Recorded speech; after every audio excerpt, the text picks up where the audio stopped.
राशिद लतीफ़ भाई हमारे साथ मौजूद हैं, साबिक़ कप्तान हैं, हमारे बहुत अजीज़ हैं। बहुत शुक्रिया। भट्टी साहब भी हमारे साथ हैं, सीनियर स्पोर्ट्स जर्नलिस्ट हैं। राशिद भाई, सबसे पहले तो बता दें ये बहुत बड़ा एक सिचुएशन जो है वो इंडिया में बन गई है कि whether this game of cricket between Pakistan and India can go on और नॉट। मतलब स्केड्यूल यहाँ आ रहा है, वहाँ एक पूरा महाज खड़ा किया जा रहा है कि पाकिस्तान और इंडिया का मिलकर खेल ना लें। अस्सलाम वालेकुम। उनका तो देख रहा था मैं, वोटर लिस्ट वाली जो कहानी थी, मैं 15 साल से अपना वोटिंग लिस्ट ढूंढ रहा हूँ, मुझे नहीं मिली यहाँ पे। उन्हें मिल गई है और वो भारत जा रहे थे अपना वोटर आईडी लेके वोट कास्ट करने। एनीवे पॉजिटिव साइन है कि बीसीसीआई ने कहा है कि अब खेलना चाहते हैं। ये पाकिस्तान और भारत की बायलैटरल सीरीज नहीं है, ये लोग भूल रहे हैं। और ये जो है सारा ये एशियन क्रिकेट काउंसिल जहाँ पे 25 ममालिक ने शिरकत की और डेवलपमेंट फंड बहुत ज्यादा इसमें मिलता है, जो कि क्रिकेट को हम इम्प्रूव करते हैं, डेवलप करते हैं उन कंट्रीज में। नेपाल हो गया, सऊदी अरब हो गया, ओमान, यूएई, बहुत सारे कंट्री, हांगकांग इसमें करते हैं। तो इसी वजह से 2 टीम बढ़ाई है एशिया कप में और तमाम ममालिक की रजामंदी शामिल थी। और जैसे ओमान और यूएई इसमें मैचेस बढ़ेंगे, फाइनेंशियल जो रेवेन्यू है वो बढ़ेगा। तो ये बहुत सारी चीजें देखनी पड़ती है। हाँ, जहाँ पे बायलैटरल की बात होती तो उसमें हम बात कर सकते। वहां पे इंटरनल जो अपोजिशन का देख रहे हैं आप, लोकसभा में देखा आपने, देखिए 11 साल के बाद कांग्रेस को अब मौका मिला है कुछ करने का। उनको मौका मिल नहीं रहा था क्योंकि बीजेपी बहुत ज्यादा स्ट्रांग थी, बहुत ज्यादा, अभी भी स्ट्रांग है, ऐसा नहीं है। लेकिन उन्होंने मौका क्रिकेट को ढूंढा, हम भी क्रिकेट को ढूंढते हैं बेहतरी के लिए। उन्होंने गवर्नमेंट को चेंज करने के लिए, गवर्नमेंट पे इल्जामात लगाने के लिए, शायद ये इस बीजेपी का पहला बेहतरीन फैसला क्रिकेट को होना चाहिए। जैसे सौरव गंगोली ने कहा, कभी कभार उनके बयान भी अगेंस्ट होते हैं, लेकिन ये बहुत पॉजिटिव था क्योंकि टाइमिंग बहुत अच्छी थी उनका जो बयान आना, और क्रिकेट होनी चाहिए। अच्छा राशिद भाई, अब इस टाइमिंग में मुझे बताएं कल क्या होगा? ये जो हमारी चैंपियनशिप ऑफ लेजेंड्स चल रही है, इसमें वेस्ट इंडीज को हरा दिया भारत ने और सेमीफाइनल में अब मुमकिन तौर पर पाकिस्तान से सामना करना पड़ेगा। सो वो मैच होगा या नहीं होगा? क्योंकि पहले तो मना कर ही चुके हैं। हाँ राशिद भाई, आपका कॉमेंट और फिर भट्टी साहब आपकी इत्तलात क्या है वो भी हम सर्टनली आपसे जानेंगे। मैं तो मेरी तो इस लेजेंड लीग पे इख्तलाफ है क्योंकि यहाँ पे पाकिस्तान का नाम इस्तेमाल हो रहा है और नहीं होना चाहिए। और इस वजह से कि ये अप्रूव नहीं है ना पीसीबी की तरफ से ना आईसीसी की तरफ से।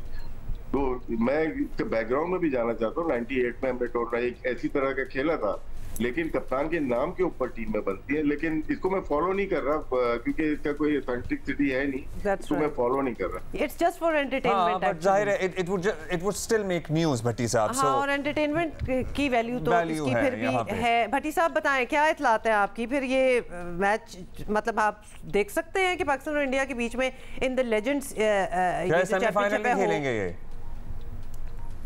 देखिए, पाकिस्तान और भारत तो अब्दुल्ला और हुमा आपस में खेलेंगे नहीं, लेकिन टूर्नामेंट के ऑर्गेनाइजर्स भी काफी शशोपंज में है कि ये किस तरह टूर्नामेंट को आगे लेके जाएंगे, क्योंकि आईसीसी अप्रूव टूर्नामेंट नहीं है, प्राइवेट लीग है। कल एक बॉलर ने 12 वाइट बॉलें दे दी, तो मतलब एक अजीबोगरीब इसमें बात चीजें हो रही है जो काफी अनहोनी है।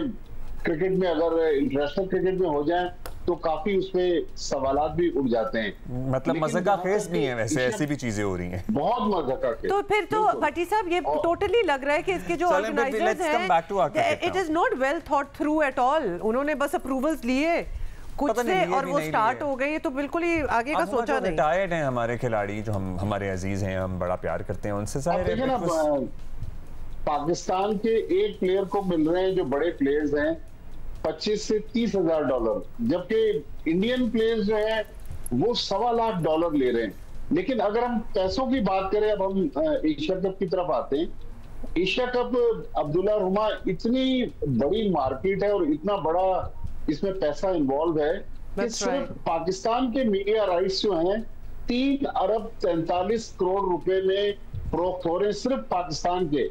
आप अंदाजा लगा लें कि वर्ल्ड क्रिकेट में कितना पैसा इन्वॉल्व हो जाएगा जब ये ओवरऑल इंटरनेशनल मीडिया राइट्स बिकेंगे एशिया कप के। लेकिन बीजेपी देखें, कल उनके जो वजीर खेल थे मनसुख मंडाविया, उन्होंने कहा कि जी ये तो भारतीय हुकूमत का फैसला था, बीसीसीआई का तो इससे ताल्लुक ही नहीं था। भाई बीसीसीआई तो भारतीय क्रिकेट बोर्ड के भारतीय हुकूमत के इजाजत के बगैर वहां पता नहीं हिल सकता। ये तो ओवरऑल जो एक बड़े कैनवस में इसको बीसीसीआई और भारतीय हुकूमत देख रही थी। भारत बेसिकली बिड कर रहा है 2036 के ओलंपिक्स के लिए।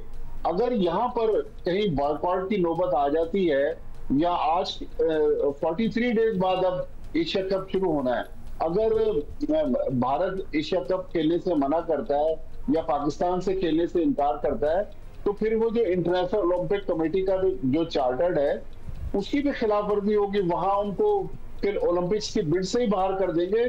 तो ये एक बहुत बड़ा खेल इन्वॉल्व है।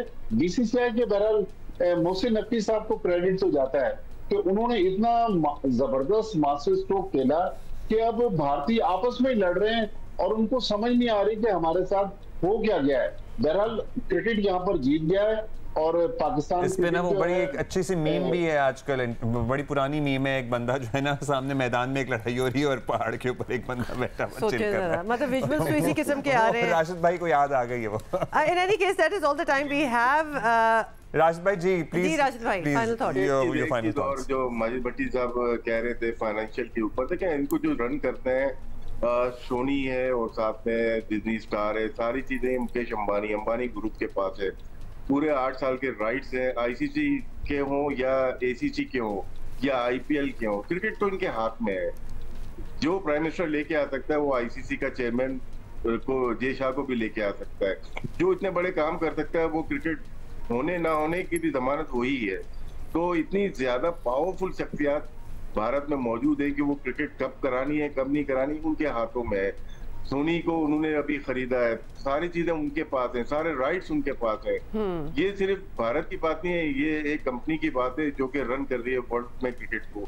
तो इसको भी देखना पड़ेगा। जैसे भट्टी साहब ने कहा 3 अरब से ज्यादा किए, ये तकरीबन 170 बिलियन के राइट्स लिए गए हैं। तो फाइनेंशियल तो है इसके अंदर बहुत ज्यादा।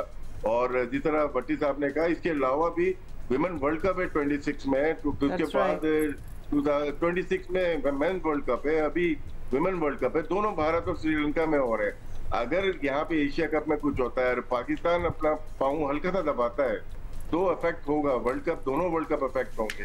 तो पाकिस्तान ने राइटली डिसीजन स्ट्रेटेजी प्लान की है, धमकाया नहीं कहीं पे भी। लेकिन इंडिया को बीसीसीआई को पता है कि इस दफा वो अंडर प्रेशर है।